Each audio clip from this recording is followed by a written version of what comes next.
Hello guys, welcome back to foodie friends. ಇವತ್ತು ನಾನೊಂದು simple recipe ಮಾಡ್ತಿದ್ದೇನೆ. ಮಟನ್ ಇದ್ದು ಮಟನ್ ನಿಹಾರಿ ಅಂತ.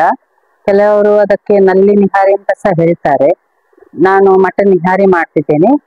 ನಿಹಾರಿ ಮಸಾಲ ಯೂಸ್ ಮಾಡಿ ಸಿಂಪಲ್ ಉಂಟು, ಆದ್ರೆ ಒಳ್ಳೆ ಟೇಸ್ಟ್ ಬರ್ತದೆ. ಇದು ಸ್ವಲ್ಪ ಸೂಪಿ ಟೈಪ್ ಬರ್ತದೆ, ಖುಷಿ ಆಗ್ತದೆ ತಿನ್ನಲಿಕ್ಕೆ. ಸೊ ಬನ್ನಿ ರೆಸಿಪಿಯನ್ನು ಸ್ಟಾರ್ಟ್ ಮಾಡುವ. ಈ ವಿಡಿಯೋನ ಎಂತ ತನಕ ನೋಡಿ, ಮಿಸ್ ಮಾಡದೆ ನೋಡಿ. ಬನ್ನಿ ರೆಸಿಪಿಯನ್ನು ಸ್ಟಾರ್ಟ್ ಮಾಡುವ.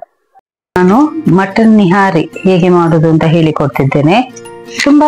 ತುಂಬಾ ಸುಲಭದ ರೆಸಿಪಿ ಇದು. ಅದೇ ಟೇಸ್ಟ್ ವೈಸ್ ತುಂಬಾ ಒಳ್ಳೇದು ಬರ್ತದೆ. ಸಿಂಪಲ್ ಉಂಟು ರೆಸಿಪಿ, ಟ್ರೈ ಮಾಡಿ ನೋಡಿ ಒಮ್ಮೆ.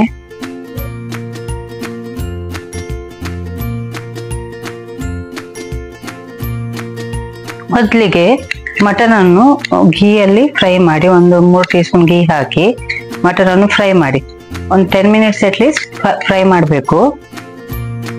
10 ಮಿನಿಟ್ಸ್ ಆದ ನಂತರ ಇದಕ್ಕೆ 2 teaspoon ginger garlic paste ಹಾಕಿ ಒಂದು 5 ನಿಮಿಷ ಪುನಃ ಫ್ರೈ ಮಾಡಿ.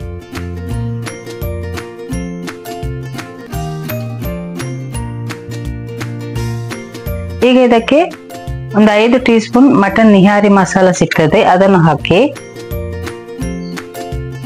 ಮತ್ತೆ ರುಚಿಗೆ ತಕ್ಕಷ್ಟು ಉಪ್ಪನ್ನು ಹಾಕಿ ಇದನ್ನು ಕೂಡ ಚೆನ್ನಾಗಿ ಮಿಕ್ಸ್ ಮಾಡಿ ಒಂದು 3 ನಿಮಿಷ ಹಾಗೆ ಫ್ರೈ ಮಾಡಿ.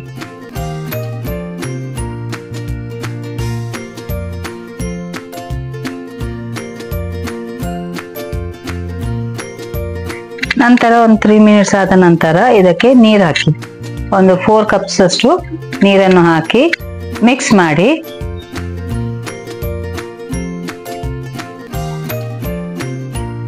ಇದು ಸ್ವಲ್ಪ ಸೂಪಿ ಟೈಪ್ ಬರ್ತದೆ, ಸೊ ನೀರು ಜಾಸ್ತಿ ಹಾಕಿದ್ರು ಪರವಾಗಿಲ್ಲ. ಇದನ್ನು ಮಿಕ್ಸ್ ಮಾಡಿ ಕವರ್ ಮಾಡಿ ಒಂದು 8 ಬಿಸಿಲು ಬರುವ ತನಕ ಇಡೀರಿ.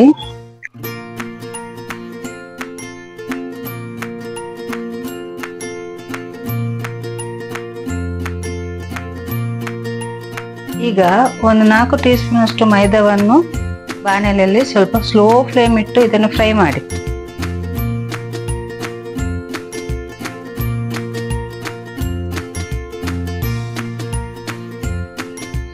ಒಂದು ಸ್ವಲ್ಪ ಕಲರ್ ಚೇಂಜ್ ಆಗೋ ತನಕ ಇದನ್ನು ಫ್ರೈ ಮಾಡಿ, ಮತ್ತೆ ಇದನ್ನು ತೆಗೆದಿಡಿರಿ.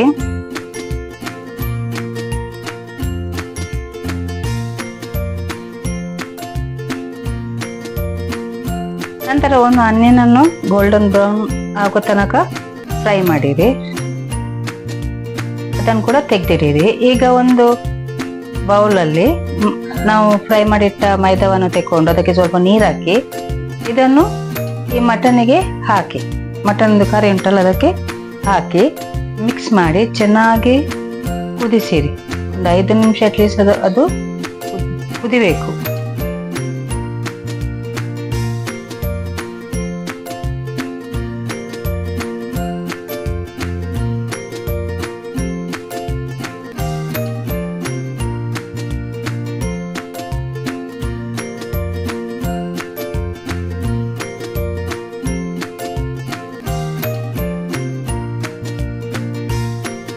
ಈಗ ನಮ್ಮ ಮಟನ್ ರೆಡಿ ಆಗಿದೆ.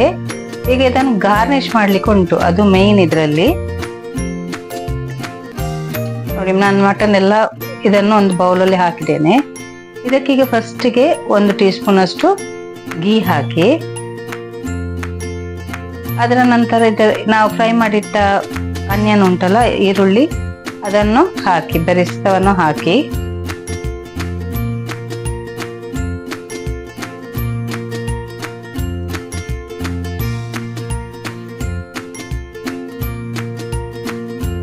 ನಂತರ ಕೊತ್ತಂಬರಿ ಸೊಪ್ಪು,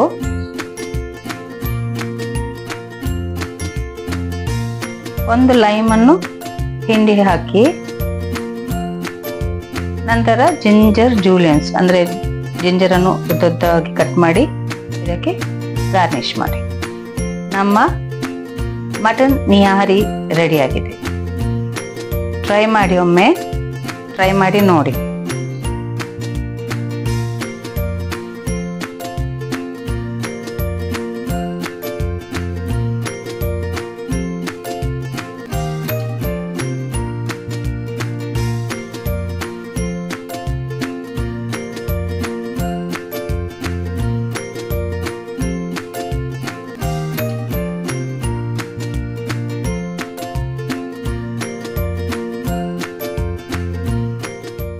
ಈ ರೆಸಿಪಿಯನ್ನು ಖಂಡಿತವಾಗಿ ಟ್ರೈ ಮಾಡಿ. ಮತ್ತೆ ಈ ವಿಡಿಯೋ ಇಷ್ಟ ಆದ್ರೆ ಲೈಕ್ ಮಾಡಿ, ಶೇರ್ ಮಾಡಿ, ಸಬ್ಸ್ಕ್ರೈಬ್ ಮಾಡಿ. ಎಲ್ಲರಿಗೂ ಶೇರ್ ಮಾಡಿ ಪ್ಲೀಸ್. ಮತ್ತೆ ಯಾರೆಲ್ಲ ಸಬ್ಸ್ಕ್ರೈಬ್ ಆಗಲಿಲ್ಲ ಪ್ಲೀಸ್ ಸಬ್ಸ್ಕ್ರೈಬ್ ಆಗಿ. Thank you.